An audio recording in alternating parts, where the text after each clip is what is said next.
Blessed afternoon po to each and every one of us. Praise the Lord and happy Father's Day. Amen.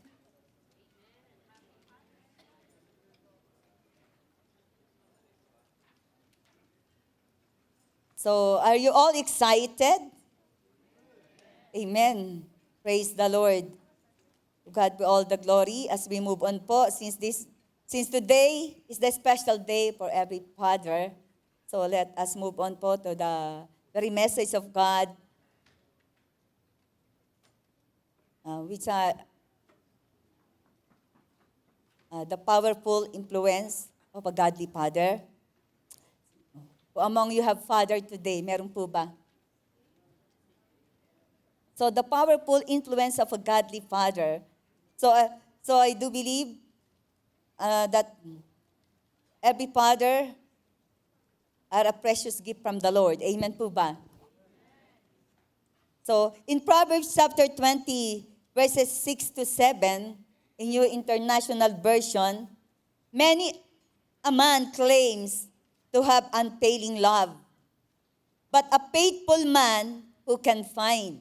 That's why if you found a faithful man, you are so much blessed. Amen? So the righteous leads a blameless life. Blessed are his children after him. So the righteous leads a blameless life. Blessed are his children after him.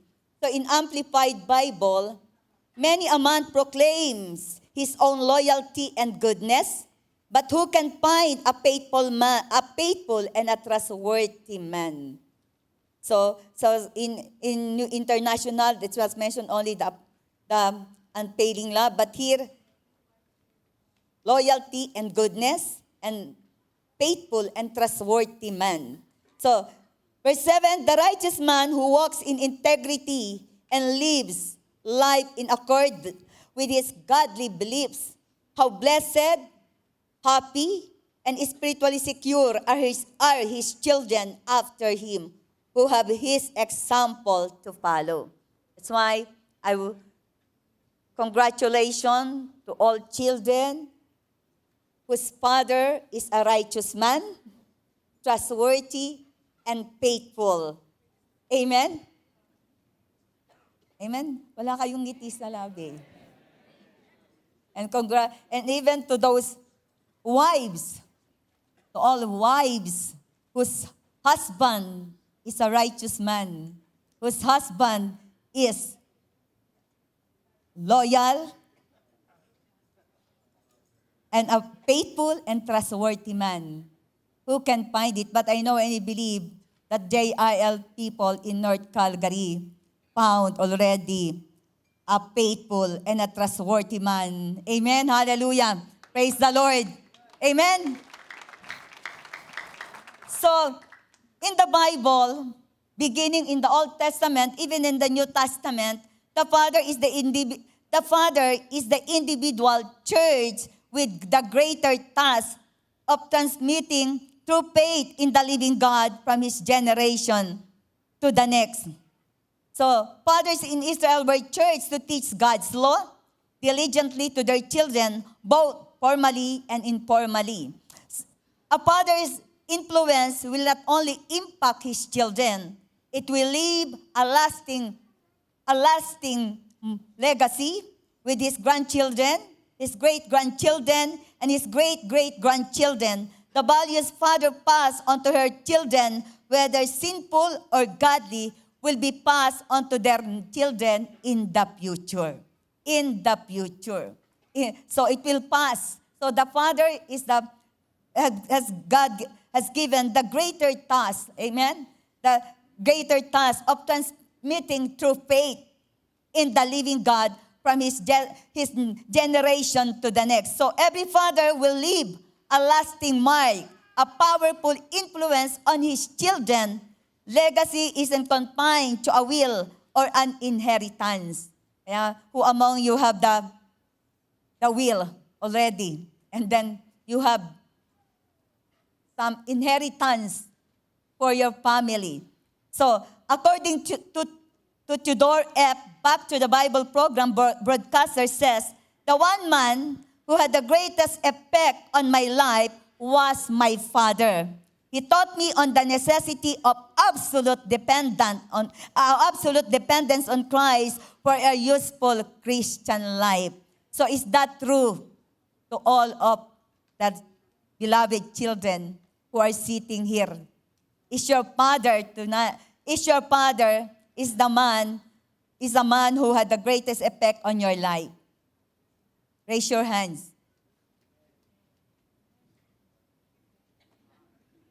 So, praise God, no?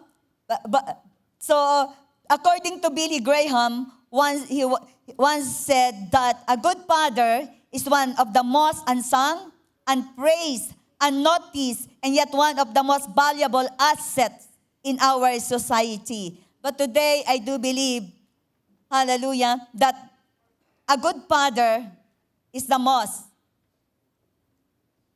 appreciated, most recognized, is the most praised and noticed in the family. And not only the most valuable asset in our society, but the father is the most valuable asset in every family. Hallelujah. Praise the Lord. Amen. You are the most valuable asset because the leadership has entrusted unto you. Being a priest, being a protector, being a good provider, God has chosen you. Amen? So the greatest legacy of a godly father can leave isn't wealth, isn't riches, isn't fame or success, but it is a life rooted in the very word of God. Amen? Hallelujah. Praise the Lord. So how can a godly father leaves a powerful influence to the life of his children?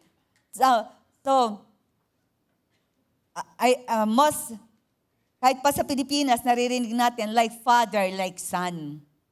Like father, like son. Who among you is sitting beside your father today? Can you look at them? You can say like father, like daughter. Amen? So there are three biblical righteous men wherein we can learn a lesson from their lives, who leaves a powerful influence, who pass a living legacy to their children and to their generation. And one of the powerful influence na kanilang iniwan sa kanilang generation, number one, they demonstrate unwavering faith in God's plan. And in Hebrews 11:8, it is written, by faith, Abraham, when called to go to a place he would later receive as his inheritance, obeyed and went even though he did not know where he was going. So the Lord, in Genesis 12:1, the Lord has said to Abraham, go from your country, your people, and your father's household to the land I will show you. So God's call on the life of Abraham, he's called at the age of 75 to leave behind home and family and set out for God. So without any hesitation, he simply obeyed and responded in faith to God and set out to follow him. So Abraham's call was to be the father of a great nation, and he was also known as the father of faith when Abraham answered that call and followed the Lord. So God's calling in every father today, when God called you, I do believe God made no mistake. Amen? Hindi, because when God called you to live your former life, your old life, leave your comfort zone. Amen? To leave your comfort zone. And that was the time that you responded to the call of our Lord Jesus Christ to accept Him and to receive Him and to believe in Him as your own personal Lord and Savior. Amen? That's why, Sa lahat po ng Father, tinanggap niyo na po ba ang ating Panginoong Jesus? Amen? The moment you accepted and received our Lord Jesus Christ, that was the starting point that the calling of God in your life, in your family, begin. Amen? So that's the time that without hesitation, you are very much willing to live your old life, to leave your comfort zone, to leave. Sometimes, if the calling, leave your job and serve the Lord and follow me. Are you willing? Amen? Abraham leave his comfort zone, leave his land, right? Responding to the calling of God, and with unwavering faith, he believed in God's perfect plan upon his life, upon his family. Amen? Hallelujah. Praise the Lord. That's why there is no greater blessing than for the children to surrounded by a father who responded to God's calling upon their life. That's why I would like to congratulate all the children here. Hallelujah. Because there is no greater calling for you children that you are now surrounded by your righteous Father who who responded to the calling of God in your life, in their lives. And I know and I believe that the moment the Father responded to the calling of God, your life, your family, your children will never be the same again. Hallelujah. Praise the Lord. Amen. Amen. That's why when Abraham responded to the calling of God, he received a great promise. I will make you into a great nation. I will bless you. I will make your name great, and you will be a blessing to others. Amen? That's why there is no greater blessing than for children to be surrounded by a father who responded to God's calling upon their lives. A father who are not afraid of their faith. A father who are courageous, who are bold. A father who are not ashamed to announce to the world that they are children of the living God. You can announce. You are announcing, you are proclaiming that you are a believer of Jesus Christ, a disciple of Jesus Christ. Hallelujah. Praise the Lord. That they have a personal relationship with God. A father who are not afraid to share to their families, to their children, that they belong to Jesus. Amen? How you are the most blessed family today, the most blessed children, if your father is truly have that unwavering faith in God, in His Word, and in His perfect plan. So the primary expression of love from a father is the legacy of salvation through Jesus Christ. So the primary expression of love from a father, a righteous father, is the legacy of salvation. That you can pass on what you have really received. Salvation is a free gift. Eternal life is a free gift. Amen? That God offered it unto us. And if a father is a born-again Christian, a believer of Jesus Christ, you can pass it on to your children. You can pass it on to your family by sharing the very word of God, the gospel of love and salvation of our Lord Jesus Christ, and believe that the perfect plan of God in your family, you can claim it, believe in the Lord, and you will be saved, even your household. Amen? That's why I know and I believe, hallelujah, that the plan of God for every family is to receive the eternal gift of salvation. Amen? So, there is no greater inheritance than the legacy of a father leaves concerning eternal salvation to his children. That's why in Ephesians 6:4, Father, do not exasperate your children. Instead, bring them up in the training and instruction of the Lord. That's why a father who are courageous, you can share, you can bring your children up in the training and instruction of the Lord. So every child deserves a saved father. That's why you deserve a saved father, and that your family deserve to receive the gift of salvation. Amen? Amen? That's why, praise the Lord, here in JIL North, I know and I believe, who are sitting right now here, you are all saved. You are now a believers of our Lord Jesus Christ. Amen? Hallelujah. Praise the Lord. Amen? So, that's why, Father, there is a personal responsibility before God. Looking back to the life of Abraham, who has an unwavering faith in God's plan. I do believe it came to pass, it was fulfilled because Abraham, he was a man of prayer. He was a man of prayer.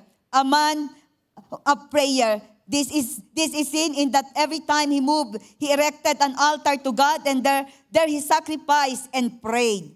So he sacrificed and prayed.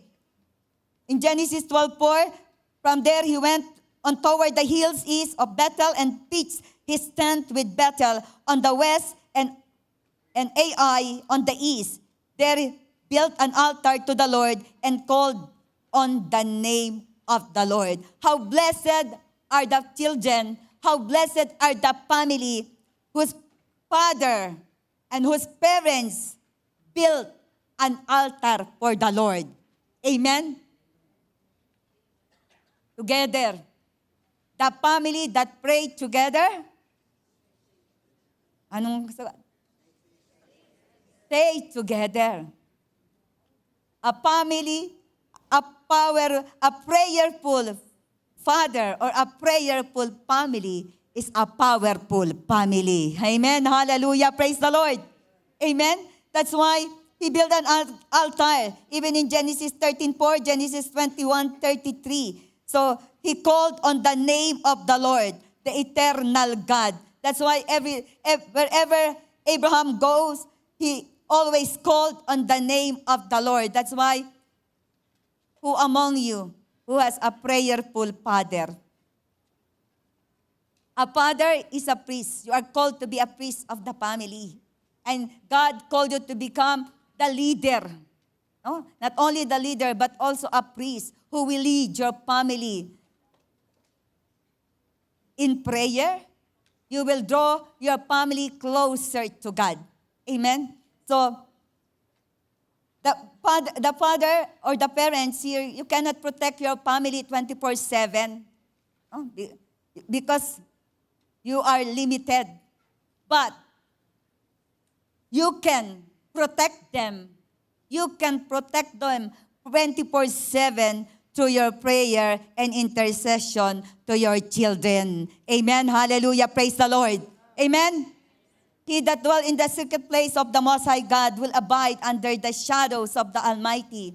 And you can say of the Lord, He is our refuge, our fortress, our God, in whom we will trust. We can trust. Amen. That's why it is very important for a father to pray for your family. Amen. Pray not only for your children and believe that God will answer your prayer. Amen. Call on the Lord, call unto me, and I will answer you, and I will show you great and mighty things which you do not know. Abraham prayed for Isaac. He prayed about God's promise of a son, and God fulfilled it in His appointed time. And even he prayed for the welfare of Ishmael. And Abraham said to God, if only Ishmael might live under your blessing. He prayed and interceded for his son, for his children. So there is no greater blessing that a child can have to know that their father is praying for them. Amen? The best thing that your father can offer to you is not material blessing. No? It's not financial blessing. But the prayer of your father is powerful and effective. Amen? Hallelujah. Praise the Lord. Amen? That's why it is very powerful. So, Abraham is a man of great persuasion. So, of all of Abraham's accomplishment and achievement, his faith in God stands head and shoulders above the rest. He was chronicled in the Bible as a man of faith. A man of faith and a father of faith. And he believed in the Lord and counted it to him for righteousness. So in Hebrews 11:8-11, By faith, Abraham, when called to go to a place he would later receive as inheritance, obeyed and went.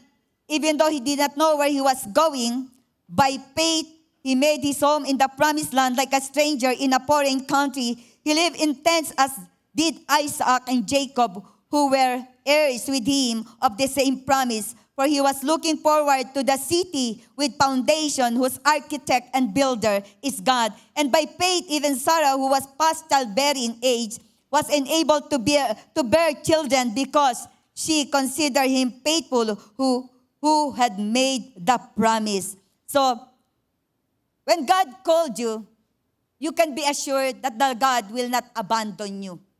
He will not leave you. He will not forsake you. He will not forget you. But God will remember all the promises that He bestowed upon you. Amen? Amen? So when you believe in the promises of God, that for I know the plans I have for you, declares the Lord. Plans to prosper you, not to harm you. Plans to give you hope and a future. You must expect greater things in the very hands of God, that God is able to fulfill what He had promised unto you, to your family. Hallelujah. Praise the Lord. For our God is a faithful God. 25 years of waiting. But Abraham did not waver into the promises of God. Amen. Sarah was barren. He was not capable to conceive a child, but God made it possible because Abraham believed in God's perfect plan. No matter how hard, no matter how difficult, no matter how tough is your problem today, ano man pinagdadaanan nyo, especially the father, no? Because most of the father are very tahimik. No? A man of few words. No? But no matter what your situation, as long as you put your trust and confidence in God alone, amen, the Lord will not disappoint you. The Lord will never put you to shame. Amen? Hallelujah. Praise the Lord. That's why in Romans 4:29-22, being fully persuaded that God had power to do what He had promised, this is why it was credited to Him as righteousness. Being fully persuaded, his faith was consistent. He was persuaded that God had power to do what He had promised. Kaya sa lahat po sa bawat isang naririto, we must be fully persuaded that our God has the power to do what He had promised unto us. In His appointed time, God will fulfill whatever He promised unto you. Amen? That's why a great father know your Father in heaven. So taas po yung mga great father dyan, mga righteous father. Do you know your Father in heaven? Amen? You know your Father in heaven and get familiar with His great plan. We must know our Father in heaven. If you know that our Father in heaven is the creator of heaven and earth, He is the sovereign Lord. You have nothing to fear. You have nothing to worry about. Amen? For God is able to do immeasurably more than you ask and pray, for His power is working upon your life. His power is working upon the life of your children. Amen? Hallelujah. Praise the Lord. Amen? So the best thing that we can do is to trust in the Lord.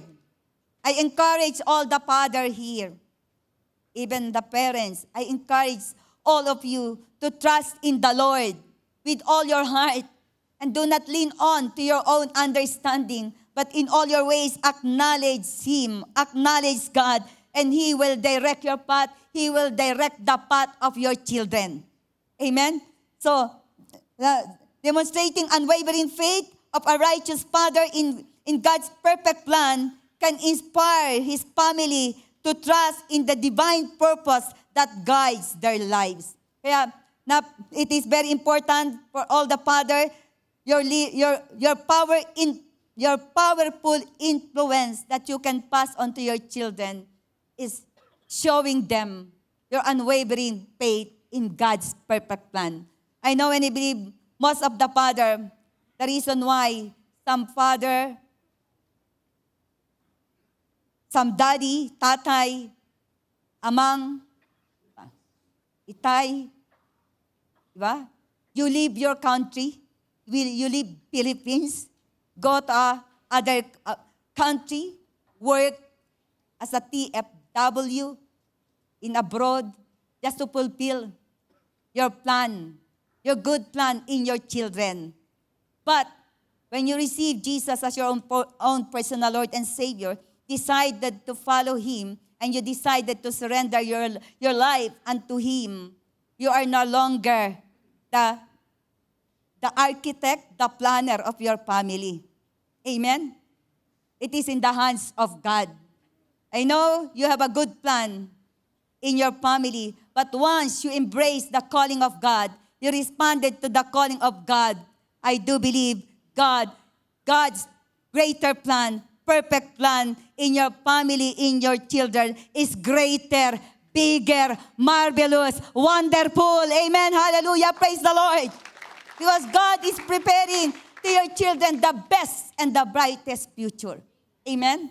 That's why the plan of God in the life of Abraham was fulfilled, even to the son of the promise was born, Isaac, and through Isaac and Esau and Jacob was born, and through the life of Jacob, and later on was called Israel, the 12 tribes of Israel were born. That's why the fulfillment of God's promise, I will make you a great nation, and I will make your descendant as numerous as the stars, as numerous as the stars. And it came to pass. I don't know the promise of God in your family, but the only thing I know, and that you can be certain, that the God whom you called you, the God who promised you, He is able to do it, because the Lord is faithful and He is able to do it. That's why let us hold on to the confession of our faith, of our hope without wavering, because the one who promised is faithful. Hallelujah. Praise the Lord. Hebrews 10:23. And then another thing that you can leave and pass on to your children, hallelujah, unchanging devotion to God. Unchanging devotion to God. So in the life of King David,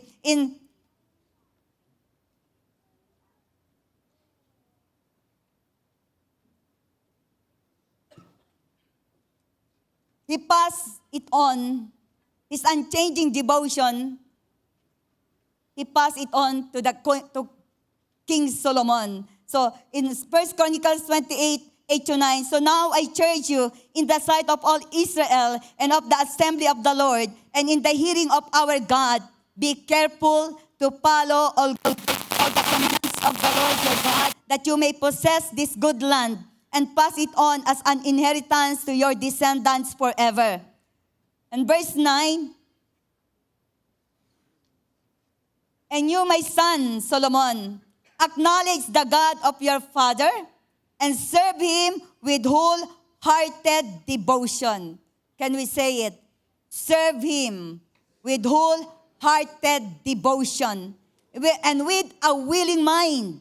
For the Lord searches every heart and understands every desires and every thought. If you seek Him, He will be found by you. But if you forsake Him, He will reject you forever. So even though King David had so many flaws, right? He sinned against God, but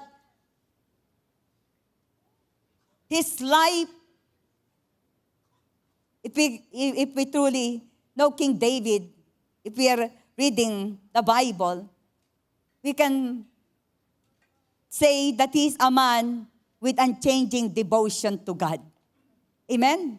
He committed sin, but he, with all humility, with a humble heart, he repents. He repented. He repented, right? And then, he did not stop, but he continued. He continued, nagpatuloy na maglingkod sa Diyos. Oh. So, that's why at the end of his life, he passed on to King Solomon as his successor. No? Every father's heart was crafted to give what he has knows and believes. So David told Solomon to be careful to obey God's commands to ensure Israel prosperity and the continuation of David's descendant was upon the throne. It was the king's solemn duty to study and obey God's word.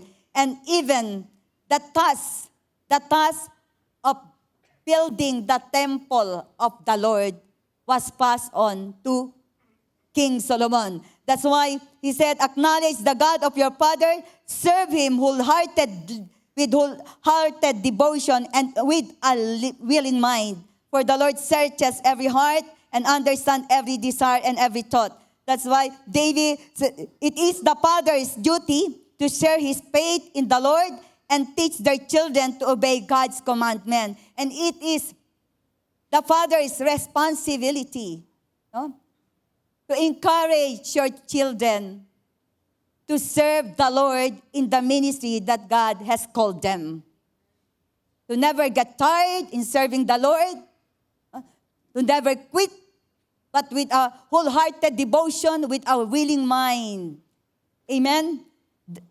Our service unto the Lord, no, our task, the mandate of God is not yet over. Kaya nga yung mga anak ninyo, maaaring nagpapasimula pa lang, no, na naglilingkod sa Diyos. And you are one of the most blessed parents. You are one of the most blessed father if your children are serving the Lord in His precious ministry. Hallelujah. Praise the Lord. You did not call them, but it is God who called them. It is God who have chosen them.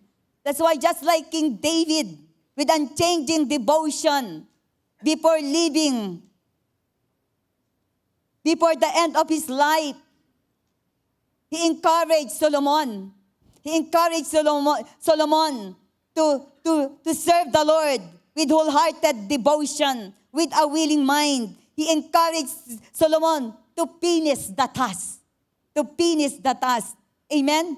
That's why it is very important for a father to know his duty and responsibility. And you are so much grateful. And the children must be grateful to their parents who supported them in not only in your education, not only in material, not only materially, not only financially, but you must be grateful to God if your parents fully support you in serving the King of Kings and the Lord of Lords. Hallelujah. Praise the Lord.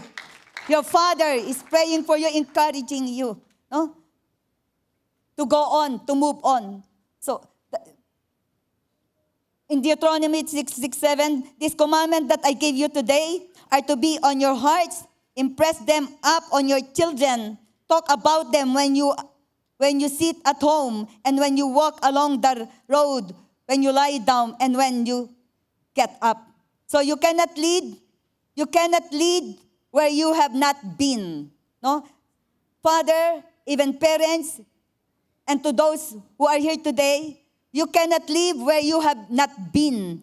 Every map has a reference point. The point must be unmovable to give meaning to the rest of the map. Our relationship to the Lord must be the reference point in our children's life. Amen? So you cannot lead. How can a parents lead? How can a father lead? And how can we lead other if we have not been there? Every map has a reference point. And remember, the point must be unmovable to give meaning to the rest of the map. So we can lead people, no? The point must be unmovable to give meaning to the rest of the map. And that unmovable thing is no other than our personal relationship to God and unmovable thing is no other than the reference point in our life is no other than the very word of God. The navigator, the compass, the blueprint. Amen. The reference point in children's life that the Father can pass it on is no other than the very word of God. Hallelujah. Praise the Lord. And you can be rest assured that your children, you and your family, you can reach your final destination because the word of God is a lamp unto our feet and a light unto our path. And Jesus Christ, hallelujah, if you make Jesus as the strong foundation,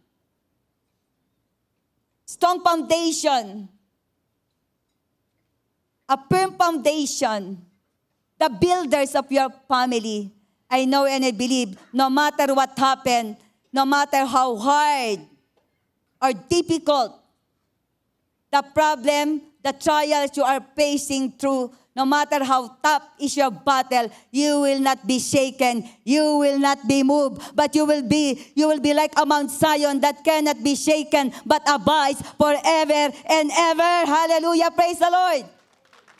Amen. He is the strong foundation. That's why we have a reference point in every children's life. Reference point of every family. That's why father, parents, and even all the believers, the disciple of Jesus Christ, let us point them to Jesus, point them to the very word of God. Amen? We need to point them because Jesus Christ is the strong foundation of our faith, the cornerstone of our faith. Amen? So, that's why in Isaiah 34:16, look in the scroll of the Lord and read. None of these will be missing. No one will lack her mate, for it is his mouth that he has given the order, and his spirit will gather them together. Look in the scroll. That's why, but sad to say, the roadmap of our life, the bread of life, the scroll, the precept, the scriptures. How often you open it, you read it, and meditate it. Amen? It is one of the greater tasks of a father is to lead their children, to guide them, to instruct them to the very word of God. Amen? Kaya,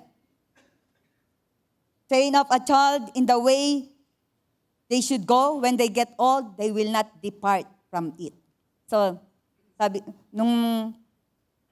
sa Pilipinas nga, di ba, sabi, the first teacher of a child is their parents. And the best teacher of every children is their parents. Not only the mother, but also the father himself. Amen, hallelujah, praise the Lord. Amen? At sabihin natin, tell me who your father are, and I tell you who you are. Like father, like son. Amen? So, and even the teaching of Scripture are the keys to security, happiness, justice, peaceful life, prosperous life. But you'll never discover them unless you search God's Word. God's Word. That's why I encourage all the father and to lead your family, to guide them, to lead them in reading and meditating the very Word of God. If we ignore God's will and neglect His teaching, anything we attempt to build, even if it has God's name on it, it will be headed for collapse. Kanya unless the Lord build the house, His labor is in vain.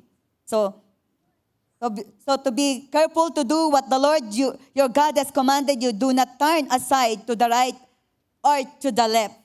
So a godly father show what he knows to serve the Lord. That's why King David, Once again, in verse 20, David also said to Solomon his son, "Be strong and courageous, and do the work. Do not be afraid or discouraged, for the Lord your God, my God, is with you. He will not fail you or forsake you until all the work for the service of the temple of the Lord is finished." So, literally, the task of finishing building the temple was assigned to King Solomon. But I don't know the task that God has entrusted to each and every one of you. But one of the greater tasks that God has entrusted to a father is his own children, his own family. No matter what, be strong. The commandment is to be strong and do the work. Do not be afraid or discouraged. That's why this is the encouragement of God to all fathers today. Be strong and courageous. Do the work. Do not be afraid or discouraged, for the Lord God, my God, is with you. He will not fail you or forsake you until all the works for the service of the temple of the Lord is finished. In 1 Chronicles 22:13, then you will have success if you are careful to observe the decrees and laws that the Lord gave Moses for Israel. Be strong and courageous. Do not be afraid or discouraged. You are not alone, Father. In every battles of life, in every battles in the family, every battles in finances, battles of health and or sickness, whatever battles, you are not alone. The Lord is with you. And the Lord will not leave you. He will not forsake you until you fulfill the plan of God in your life, in your family. Amen? We are not alone. A loving Father prepare the future of their children as His living legacy, as His powerful influence. And I know and I believe with your unchanging devotion to God, with your unchanging devotion to your family, and with your unchanging devotion to your wife. Hello. Amen? Are you devoted to your wife? Can I hear amen? Are you loyal? Are you faithful? Are you devoted in raising up your children? Even though sometimes matigas ang ulo. Right? Iba din ng panahon ng kabataan namin, isang tingin lang, no? Isang tingin lang, nanginginig na kami. Ngayon, kahit dumidilat na yung mata ng father, ng mother, kahit mataas na kaso mas malakas pa ang boses ng mga anak. Right? Parang sa Gen Z generation ba, ang kinatatakutan ngayon ng parents yung mga anak. Can I hear no amen? No amen, right? Praise the Lord. Because I do believe that the reverential fear of the Lord, no, ay naipasa na sa mga kabataan ng JIL North, ng JIL Alberta 2 District. Amen. Hallelujah. Praise the Lord. We have that reverential fear of the Lord. That's why the children knows how to respect and honor their parents. Even your father. Amen. So, I do believe your unchanging devotion to God, unchanging devotion to your children, to your family, God remember it. He remembers it. No? That's why, just like King David, you can confidently declare, no? I was young and now am I old, but I have never seen the righteous forsaken, nor their children begging bread. They are always generous and lend freely. Their children will be blessed, or their children will be a blessing. In God's perfect time, hallelujah, the perfect plan of God in your life here on earth ay mangyayari at magaganap sa inyong mga anak. Amen? Your generation will be mighty in the land. Wealth and riches shall be upon your household, and your righteousness will endure forever and ever. Hallelujah. Praise the Lord. Amen. I know makikita nyo yun na walang lingkod ng Diyos, walang naglingkod sa Diyos na kanyang pinabayaan. Lalo na kapag ang tinawag yung father sa family. So, kapag ang tatay ang tinawag, talagang it has a significant impact, a powerful impact in the life of the children. Amen? That's why, congratulations to all father today who has an unchanging devotion to God. Amen? Unwavering faith in God's perfect plan. So, and then lastly, the unshakable obedience. Unshakable obedience. So, in Joshua 24:14-15, now fear the Lord and serve Him with all faithfulness. Throw away the gods your ancestors worship beyond the Euphrates River and Egypt, and serve the Lord. But if serving the Lord seems undesirable to you, then choose for yourself this day whom you will serve, whether the gods your ancestors served beyond the Euphrates, or the gods of the Amorites in whose land you are living. But as for me and my household, we will serve the Lord. So, unshakable obedience in serving the Lord. So Joshua, as the leader of the Israel, successor of Moses, if we know his story, he has an unshakable obedience, leading all the Israelites to enter to the promised land. His faithfulness never wavered. It did not waver, but he obeyed God faithfully. To lead the people to enter to the promised land. And before the end of his life, he encouraged all the Israelite, including his family, to serve the Lord with all faithfulness. Serve Him with all faithfulness. Serving the Lord is different in serving God with all faithfulness. That means you will be consistent. You will be committed. You will be loyal no matter how tough is your situation. That you will serve the Lord faithfully with all faithfulness throughout all the seasons of your life. Amen? In times of blessing, in times of plenty, in times of luck, or in times of famine, in times of victory, in times of defeat, in times of joy, in times of sorrows. Hello? Amen? Sino who among you experience mag-grieve, mag-mourn, mag-sorrow? Praise the Lord.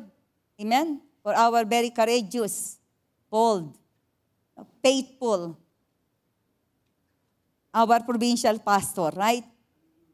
Despite of the season of mourning, despite of the season of yung sorrow, despite of loss, they still, Pastor Andy, Pastor Anna, they still serve the Lord with all faithfulness, with unshakable obedience. Amen? Serving the Lord is not an easy task. There's a lot of battles in life, ups and down. But Father, I encourage you to be strong and of good courage. You can defend your family. You can protect the faith of your family with your unshakable obedience and faithfulness to God, no matter what. Amen? The word serve is used in various forms 6 times in 2 verses. This is obviously the burden on Joshua's heart. He specified exactly what that means, all faithfulness. That means in every area of life, we must be surrendered to the Lordship of our Lord Jesus Christ. Hallelujah. Praise the Lord. In every area of life, we must be surrendered to the Lordship of Christ. I experienced losses as well. No? But hindi hadlang upang hindi ka maglingkod sa Diyos. Why? Because we never reach the finish line. Amen? So that's why what Joshua reminded to the Israelite people and even to his entire family, what God said to Moses in Exodus 20, verse 3-5, you shall have no other gods before me. You shall not make for yourself an image in the form of anything in heaven, above on the earth beneath or in the water below. You shall not bow down to them or worship them, for I, the Lord your God, am a jealous God, punishing the children for the sin of the parents to the third and fourth generation of those who hate me. All faithfulness means there can be no hidden rooms that we reserve for ourselves.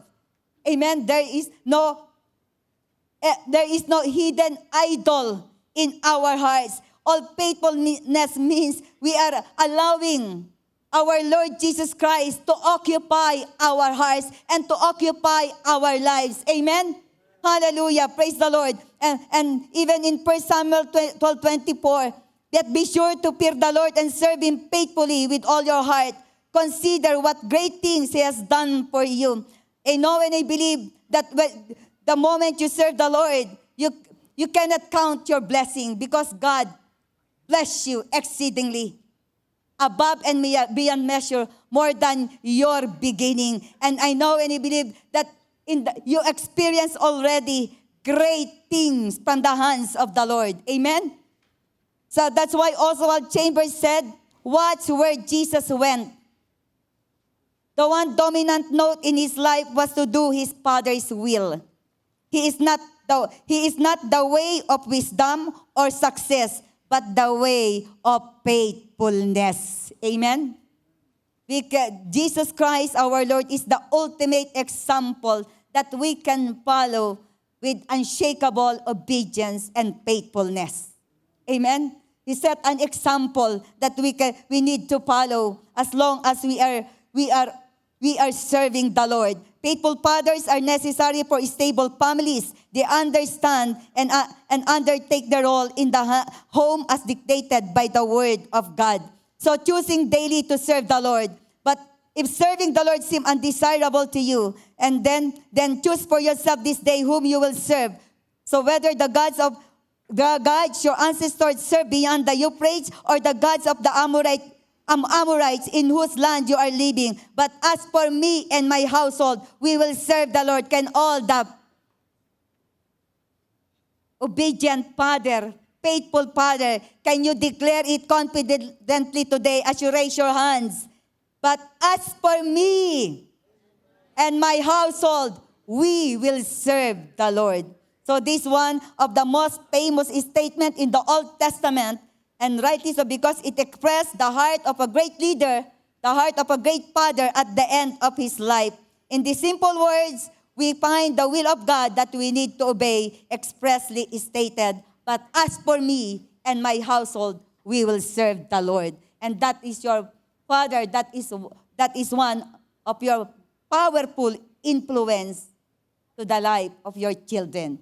So a great father are to serve the Lord and must to do everything in his power to see that his family, especially his children, follows his example of unshakable obedience and faithfulness in serving the Lord. So, a righteous father demonstrates obedience to God's word, modeling a life of faith and trust for your family to follow. So, in my conclusion, so the best way to influence people is to inspire them, and the best way to inspire them is through your action. Amen? Father, play a crucial role in preparing their children's future lives. Just so, Father can leave a powerful influence, a greater legacy by demonstrating his unwavering faith in God's plan, unchanging devotion to God, and with his unshakable obedience and faithfulness in serving the Lord. So, God bless you all. And to all fathers, today is your special day.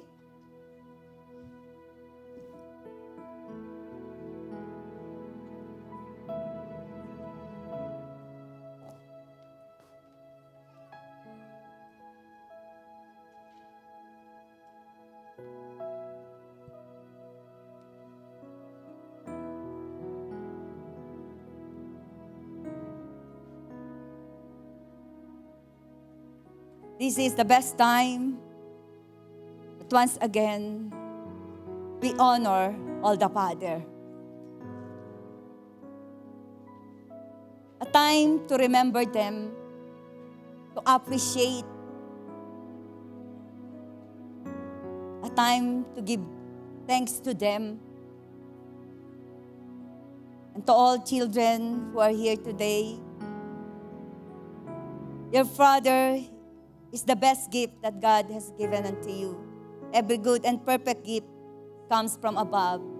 And I do believe your Father is a perfect gift of God in your life. Amen? Can I hear the amen of all the children here? Amen? Whether you like it or not, God has given you the best father, and you cannot compare them to other. Because your father is, God created him as individually unique. Hindi mo pwedeng i-clone ang tatay mo. But, amen? And we are so much grateful because we have a loving Father, Heavenly Father in heaven, who loves us unconditionally. And today, the Lord remembers all the sacrifices of all the fathers. Your sacrifices, your time, and even when the time you left your family because you are concerned for your family's welfare, for the future of your children. There were times you are lonely, you are tired, you are exhausted. Kasi ang tingin sa lahat ng tatay is strong, right? Sometimes walang karapatang umiyak. But during the lowest point of your life, during the toughest time of your life, you are not alone. You are not alone. God was with you. God is with you. And the Lord will be with you. The Lord is your strength. The Lord is your shield.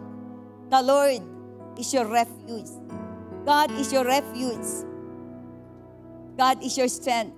He is a very present help in times of your trouble. So today, to all father here, may I invite you to stand up. Amen. And to everyone here, let us all arise.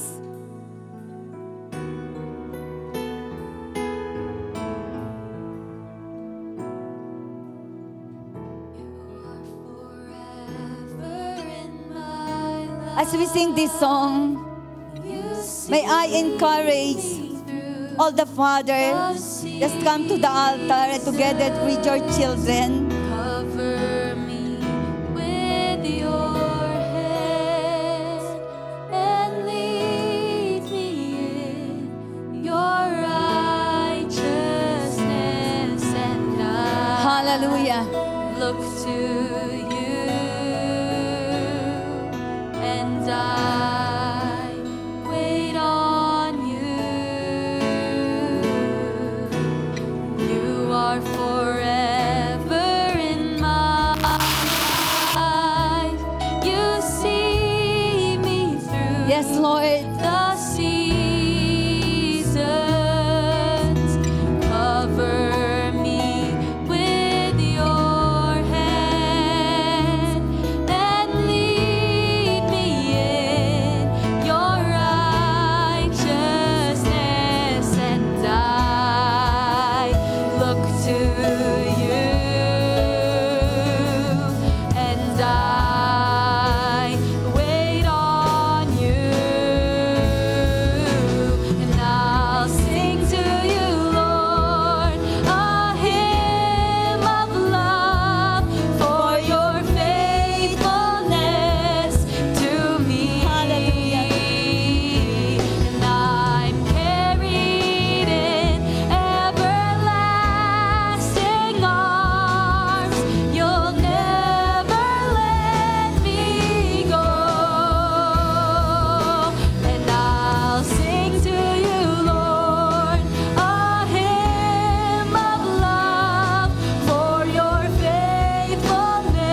Thank you, Lord.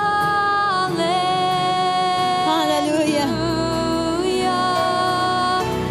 Oh, thank you, Jesus.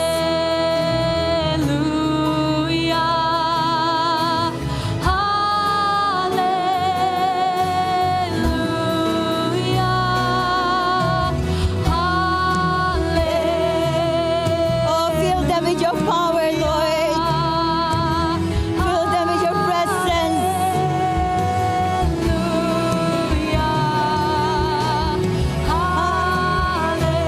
Oh, yes, Jesus. We worship you. We adore you.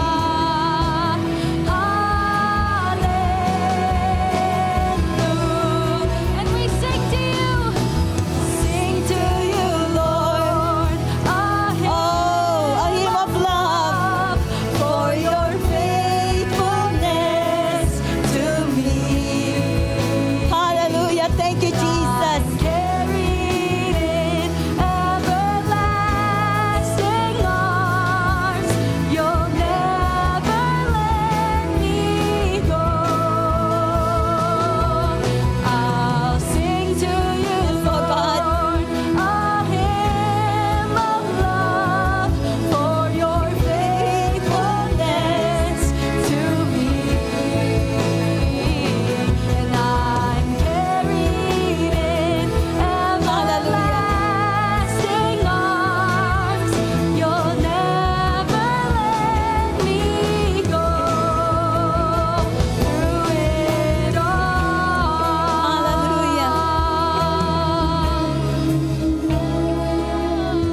Hallelujah. Oh, Heavenly Father,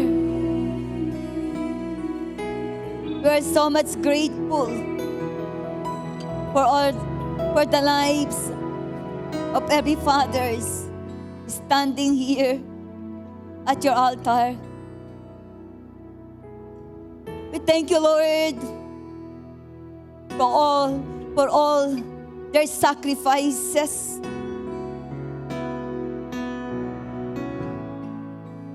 Unconditional love to their families, to their children. We thank you, Lord,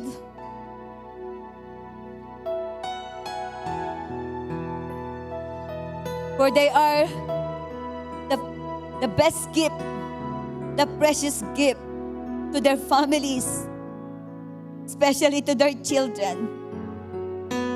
And you know them individually, personally. You count even the numbers of their hair. We thank you for the unwavering faith and unchanging devotion and unshakable obedience and faithfulness when they responded to your calling. That despite, O Lord, of the hardship, despite, Lord, of all the struggles, sufferings that they experience upon their lives, they never give up. They never give up. And they never get tired, O Lord God, of praising their family. They never get tired, O Lord, pursuing their goal, their dreams, embracing your perfect plan to be fulfilled upon their families. Lord, I pray for every father today that you may touch them individually, personally. Strengthen them by the power of your might. If there is any pain upon their hearts, if there is any wounds, if there is any heartaches, if there is any sorrow, you are the Father, you are the God of all comfort. Comfort each and every one of them. Continue to mend their heart. Heal their pain, oh God. In the name of Jesus, in the name of Jesus. Embrace them with the power of your love. Lord, there are many times in their lives, sometimes nobody understands them. No one comforts them. There are times they experience loneliness. But you are here, oh God. You are here, Lord,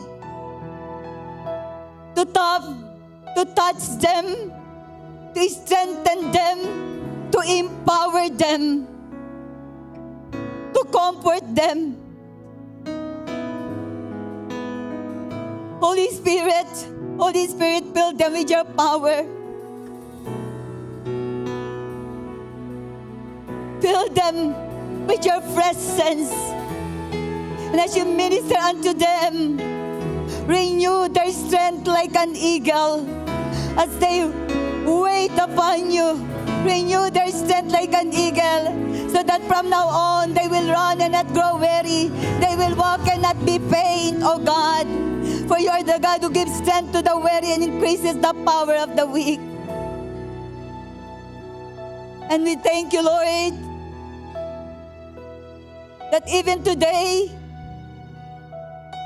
you are restoring and establishing the leadership that you have entrusted unto them. Lord, raise them up, O God Almighty, as a mighty man of faith, a mighty man of prayer. Hallelujah. Establish the leadership that you bestowed upon their families in the name of Jesus. In the name of Jesus. And Lord, as you raise them up once again to become a priest, hallelujah, and to become the protector and the great provider of their family. Surround them, Lord, with a loving wives. Surround them, Lord, with a loving children, encouraging wives and encouraging children, encouraging family. In the name of Jesus, in the name of Jesus. And uphold them right now with your victorious and mighty right hand. Uphold them, Lord. Remove every fear. Remove every anxieties. Remove every worries, oh God. Today, whatever, Lord, yung heaviness, yung problem, ano man po ang mga pinagdadaanan po ng mga tatay sa araw na ito, we believe, oh God Almighty, hallelujah, that you are giving them a restful heart, a restful mind, a restful soul, and a restful spirit in the name of Jesus, by the power of your Spirit. Hallelujah. Yes, Lord. Hallelujah. Hallelujah.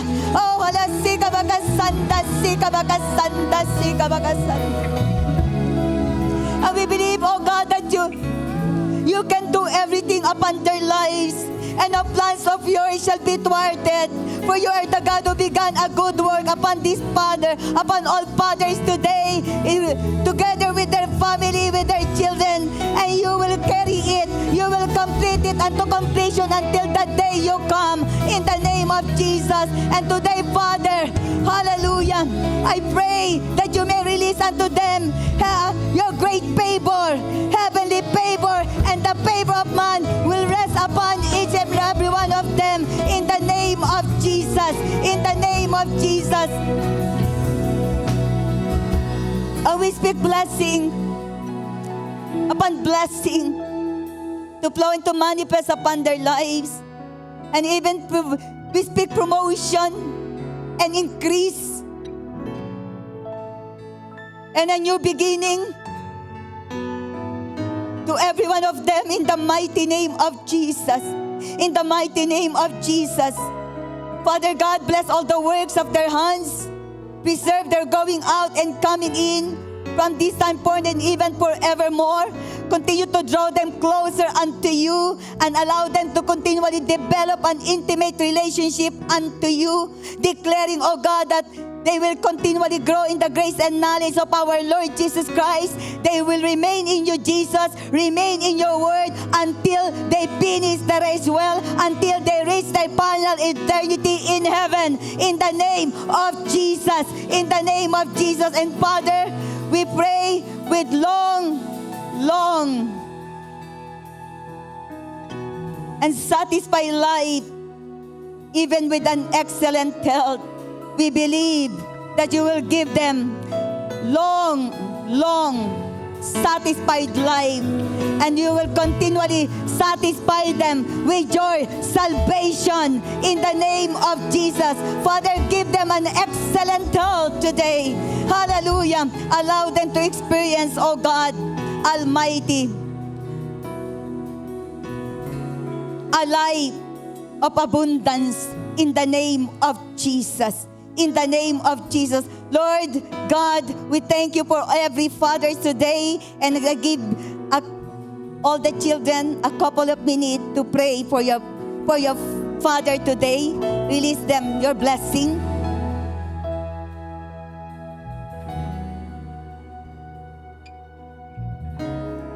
Oh God, we do believe that right now you are hearing the prayer of every children, releasing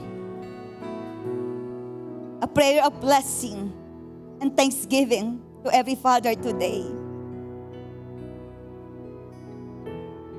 For the prayer of the righteous is powerful and effective. Thank you, Lord. Hallelujah.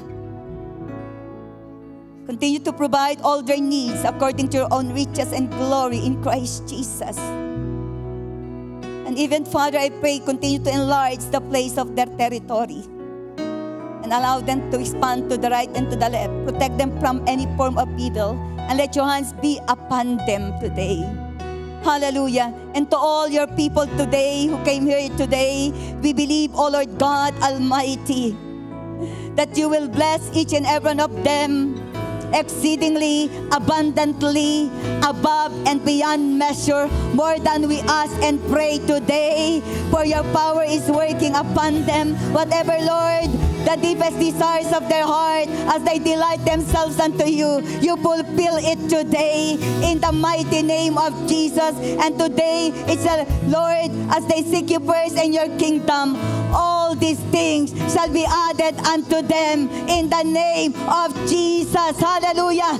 And we declare today, surely goodness and mercy shall follow all of you, and you will dwell in the house of the Lord forever and ever. Father, we thank you for the victory, declaring all the fathers are victors in Christ, in the name of Jesus.